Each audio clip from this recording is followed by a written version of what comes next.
Hello everyone and welcome to this course on object oriented programming or OOP. In this course we will start from the very basics and gradually explore the core concepts of OOP including classes, objects, inheritance, encapsulation, etc. We will focus on clear and simple explanations with easy to understand examples so you can not only learn how things work but also understand why they work that way. This course is specially designed for beginners, so no prior programming knowledge is required. So let's get started and take the first step into understanding object oriented programming step by step. आज की class में हम समझेंगे object oriented programming यानी OOP क्या है। Object oriented programming basically एक approach है प्रोग्रामिंग की जो कि आजकल के मॉडर्न सॉफ्टवेयर डेवलपमेंट में काफ़ी हद तक यूज़ की जाती है। ये हमें हेल्प करती है कोड को ऑर्गेनाइज करने की ऑब्जेक्ट्स और क्लासेस का इस्तेमाल करके। This concept makes programs easier to design, maintain and scale. यानी कि ये जो कॉन्सेप्ट हम पढ़ेंगे ऊप का, ये हमारे प्रोग्राम्स को डिज़ाइन करने में, मेंटेन करने में और स्केल करने में हमारी हेल्प करता है। सबसे पहले हम देख लेते हैं कि हमें ऑब्जेक्ट ओरिएंटेड प्रोग्रामिंग इस्तेमाल करने का क्यों हम यूज़ करते हैं। तो उसके लिए हम चैलेंजेस देख लेते हैं जो हमें स्ट्रक्चर्ड प्रोग्रामिंग में हमें फेस करने को मिलते हैं। तो अर्लियर जो प्रोग्रामर्स होते थे वो स्ट्रक्चर्ड प्रोग्रामिंग ही यूज़ करते थे। तो ये जो अप्रोच थी ये छोटे लेवल तक जो हमारे पास प्रोग्राम होते हैं उनके लिए तो ठीक तरीके से काम करती थी, लेकिन जैसे ही हमारे प्रोग्राम्स बड़े होते जाते थे तो प्रॉब्लम्स हमें अपीयर होना स्टार्ट हो जाती थी। कोड जो होता था वो कॉम्प्लेक्स बनना स्टार्ट हो जाता था, उसको मैनेज करना काफ़ी हद तक मुश्किल हो जाता था और वो काफ़ी एक्सपेंसिव भी हो सकता था। और जो फंक्शंस यूज़ करते थे वो ग्लोबल डाटा जो होता है उसको फ्रीली एक्सेस कर सकता था, जो कि कन्फ्यूजन क्रिएट करता है काफ़ी टाइम। तो इसलिए हमें इन चैलेंजेस से बचने के लिए हम ऊप की इंट्रोडक्शन हुआ गया हमारी प्रोग्रामिंग के फील्ड में, जिसको आज हम देखेंगे। सबसे पहले हम देख लेते हैं इंट्रोडक्शन टू ऊप। ऑब्जेक्ट ओरिएंटेड प्रोग्रामिंग फोकस करती है ऑब्जेक्ट्स पर इंस्टेड ऑफ फंक्शंस। ऑब्जेक्ट्स हमारे पास डाटा भी अपने अंदर होते हैं, उनके ऑब्जेक्ट्स के अंदर डाटा भी हो सकता है और फंक्शंस भी, दोनों चीज़ें होती हैं।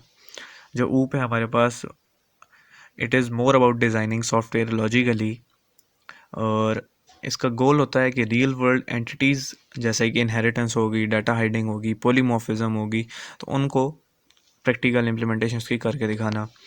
This makes programs more realistic and organised. ये हमारे पास जो प्रोग्राम्स होते हैं उनको ज़्यादा रियलिस्टिक और ऑर्गेनाइज्ड दिखाती है। इसके बाद हम देखेंगे कि ऊप के एडवांटेजेस क्या क्या होते हैं।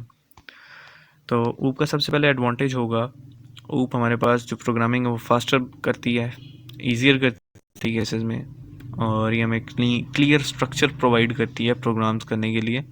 हमारा जो कोड होता है वो आसान होता है समझना और लिखना, और ये ड्राइव प्रिंसिपल यूज़ करती है, जिसका मतलब है डोंट रिपीट योरसेल्फ। कोड हमारे पास रीयूजेबिलिटी होती है, मतलब कोड हमें दोबारा से रीयूज़ कर सकते हैं, और हमारे पास डेवलपमेंट टाइम जिससे बच सकता है, और मेंटेनेंस और डीबगिंग भी हमारे पास इजी होती है।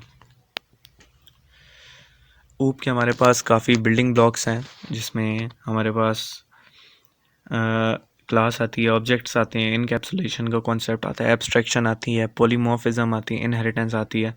तो हम इन कॉन्सेप्ट्स को आगे जाकर समझेंगे। इसके बाद हम समझेंगे कि हमारे पास क्लास क्या चीज़ होती है।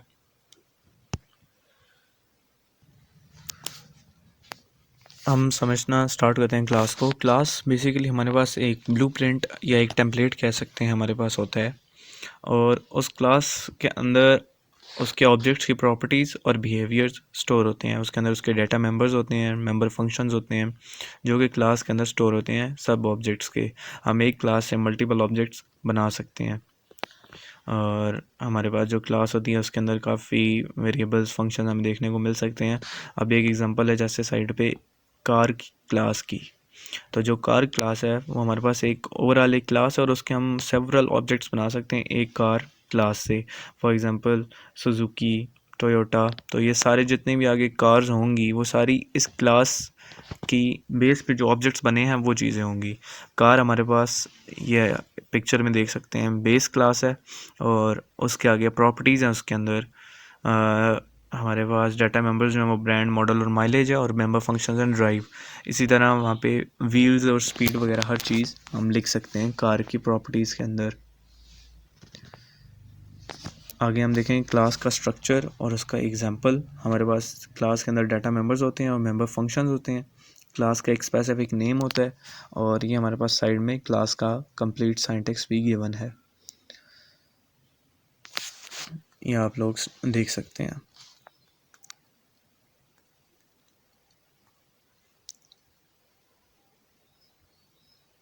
इसके बाद हमारे पास आता है ऑब्जेक्ट। हम ऑब्जेक्ट को समझेंगे। ऑब्जेक्ट हमारे पास क्या चीज़ होती है।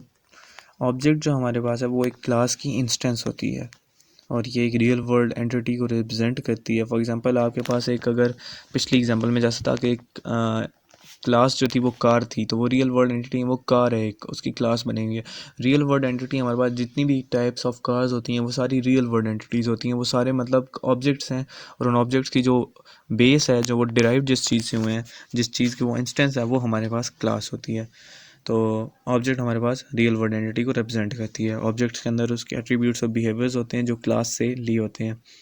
एट्रीब्यूट्स यानी कि करेक्टरिस्टिक्स हो सकते हैं उसके, यानी ब्रांड हो गया, उसका साइज़ हो गया, और बिहेवियर्स का मतलब है कि वो एक्शंस कौन कौन से परफॉर्म करेगी, लाइक ड्राइविंग और पार्किंग। और एग्जांपल इसकी हम वही देख सकते हैं कि हमने एक कार क्लास से एक ऑब्जेक्ट क्रिएट किया है सुजुकी का। सुजुकी की कोई भी कार हो सकती है, तो वो मेन क्लास से डराइव हुई है, ऑब्जेक्ट बना हुआ है मेन क्लास से। अब हमारे पास कंपैरिजन है ऑब्जेक्ट का और क्लास का। क्लास हमारे पास ब्लूप्रिंट होती है, जबकि ऑब्जेक्ट हमारे पास एक एक्चुअल इंस्टेंस होता है। क्लास लॉजिकल चीज़ होती है और ऑब्जेक्ट फिजिकल चीज़ होती है। Class doesn't allocate memory until objects are created and objects use memory when created. Class define properties, objects use them. और इसके अलावा बाकी भी हैं जो हम स्टडी कर सकते हैं फर्दर। अब ऊप में हमारे पास एक कॉन्सेप्ट यूज़ होता है, ब्लैक बॉक्स कॉन्सेप्ट। हमारे पास यानी कि ऑब्जेक्ट्स जितने भी होते हैं ऊप के अंदर वो सारे वर्क कर रहे होते हैं ब्लैक बॉक्स की तरह। उसके इंटरनल डिटेल्स जो होती हैं वो हिडन होती हैं बाहरली साइड से, बाहर से हम अंदर की डिटेल्स नहीं देख सकते। तो ऑब्जेक्ट्स जो होते हैं वो हमारे पास कम्युनिकेशन के लिए यूज़ होते हैं, मतलब कम्युनिकेट कर, वो क्लास के प्रॉपर्टीज़ को इनहेरिट कर रहे होते हैं। ऑब्जेक्ट्स कम्युनिकेट थ्रू मैसेजेस और methods. Each object has its own memory. This reduces complexity and improves security.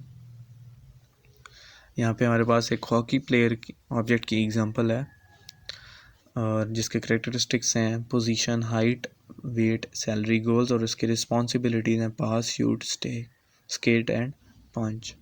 तो ये सारी उस ऑब्जेक्ट एक जब बनेगा हॉकी का तो उसके अंदर ये चीज़ें पहले से एक हिडन होंगी जो कि क्लास के अंदर होंगी।